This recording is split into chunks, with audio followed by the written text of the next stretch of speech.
Ito ang bagong Yamaha X-Max 250 na motorsiklo, mas pinapugi at mas ginawang maangas. Tatalakayin natin ang mga bagong specs ng 2023 X-Max 250 sa video na ito.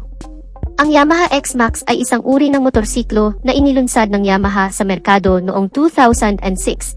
Ito ay unang inilunsad sa Europa bago pa man dumating sa iba pang mga bansa tulad ng Asia at North America. Ang X-Max ay kilala sa kanyang mga kakayahan sa pagmaneho sa syudad dahil sa kanyang mga compact at maaasahang disenyo. Sa nakalipas na mga taon, ang Yamaha ay nagpapakilala ng mga bagong modelo ng X-Max na may mas advanced na teknolohiya at mga feature na nagpapahusay palalo sa kanyang performance at seguridad. Sa kasalukuyan, ang X-Max ay isa sa mga pinakapopular na motorsiklo sa kanyang kategorya sa maraming mga bansa sa buong mundo. Ang X-Max ay may disenyo na matatag at maaasahan na ginagarantiyan ng Yamaha. Ang kanyang komportabling upuan at advanced na teknolohiya ay magpapasigla sa iyong paglalakbay.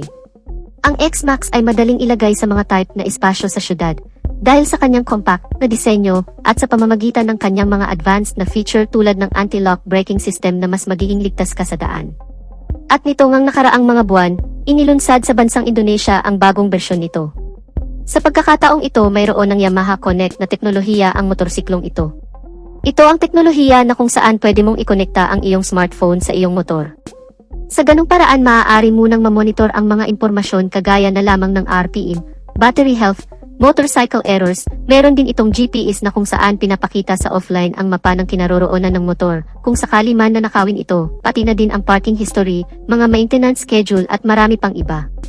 Talaga nga naman napaka-versatile ang isang motor kapag meron na itong connected na teknolohiya, pero bukod dyan ay meron na ding sariling navigation system itong motor. Mapunta naman tayo sa kanyang engine specs. Ang 2023 X-Max ay may 250cc na displacement, naka-blue core na teknolohiya. Ibig sabihin, mas ginawang efficient na ang liquid cooling system nito. Dahil sa blue core na teknolohiya, merong single overhead cam pa din ito at naka-single cylinder. At kung forma naman ang tatanungin mo, talaga nga naman mas pinapugi pa ni Yamaha. Dahil kung titingnan mo at ikukumpara dun sa luma, ay may konting facelift na ginawa sila sa mukha nito. Mas pinapugi pa lalo at mas pinaangas. At sa safety feature naman, naka-anti-lock braking system pa din ito, at mayroon na din traction control system. Ang dalawang feature na ito ay ang tumutulong sa rider upang maiwasan ang pag-lock ng gulong sa biglaang pag-brake, pati ang pagdulas ng gulong sa mga mabuhangin at mabasang kalsada. At merong kunting binago sa kanyang suspension system para mas maging reliable at mas bibigyan tayo ng komportable na biyahe. Malalapad pa din ang mga gulong ng Yamaha X-Max na merong 120/70 sa harap na naka-attach sa 15-inch na mag-size, at ang likuran naman ay 140/70 na nasa 14-inch ang mag-size. Sa overall naman na dimension at build ng bagong X-Max ay wala naman na bago. Sa nauna kong sinabi, pwede pa rin ito pang singit-singit kahit mataas ang kanyang displacement dahil napaka-versatile.